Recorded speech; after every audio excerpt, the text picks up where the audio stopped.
হাক নামে একটা নতুন মুভির ট্রেলার এসেছে 1980 সালকে কেন্দ্র করে এবং কিছু সোশ্যাল ইস্যুকে বেস করে এই মুভিটি তৈরি। তো লিড রোলে আমরা দেখতে পাচ্ছি ইমরান হাসমি এবং ইয়ামি গৌতমকে।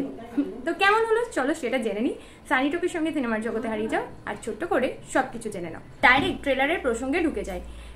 সত্যি বলতে এখানে একটা পজিটিভ দিক আছে, যেটা সোশ্যাল ইস্যুকে কেন্দ্র করে। প্রথমেই বললাম মেয়েদের অধিকার এবং ধার্মিক একটি বিষয়, যেটা খুবই গুরুত্বপূর্ণ একটা বিষয়, কিন্তু যার উপরে ভিত্তি করে ভারতীয় আইনে অনেক কিছু বলা হয়েছে। কিন্তু সেই সময় দাঁড়িয়ে এত কিছু ছিল না। সেই সময় এই কেসগুলো ছিল বিতর্কিত।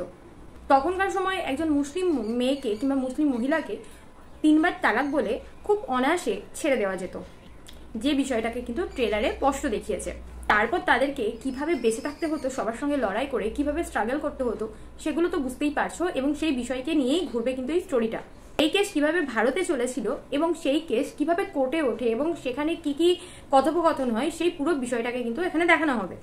শুধুমাত্র তাই নয়, সেই বিষয়টাকে রিয়েলিস্টিকভাবে শক্তিশালী প্রেজেন্টেশনের সাহায্যেই কিন্তু আমাদের সামনে প্রেজেন্ট করা হয়েছে, যার হালকা ফুলকা ঝলক আমরা অলরেডি ট্রেলারে দেখে ফেলেছি।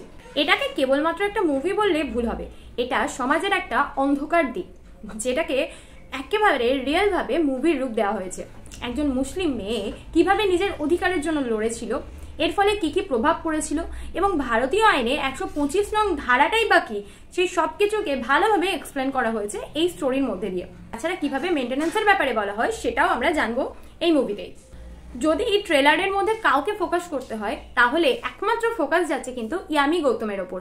জাস্ট অসাধারণ অ্যাক্টিং, রোম্যান্স, কন্ট্রোভার্সি, জাস্টিস এবং ইমোশনাল সাইড সবকিছুই এই স্টোরির মধ্যে তোমরা পাচ্ছ।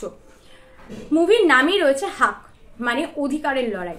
সুতরাং সেই দিক থেকে দেখতে গেলে প্রেজেন্টেশন, ট্রেলার কাট সবটা কিন্তু পারফেক্ট, এবং মুভিটা সেখানে কতটা জায়গা করে নিতে পারবে সেটাই দেখার। অনেক কিছু জানবো, অনেক কিছু শিখবো। এখানে কিছুটা এডুকেশনাল দিকটাও রয়েছে। সো আমার চ্যানেল নতুন হয়ে থাকলে অবশ্যই চ্যানেলটিকে সাবস্ক্রাইব করে আমার সঙ্গে জয়েন হয়ে যান নিত্য নতুন আপডেট সবার প্রথম পাওয়ার জন্য। সানি টকের সঙ্গে সিনেমার বকবক হয়েছে শেষ, আবার আছি নতুন মুভি নিয়ে। তোমরা সবসময় থাকো ফ্রেশ।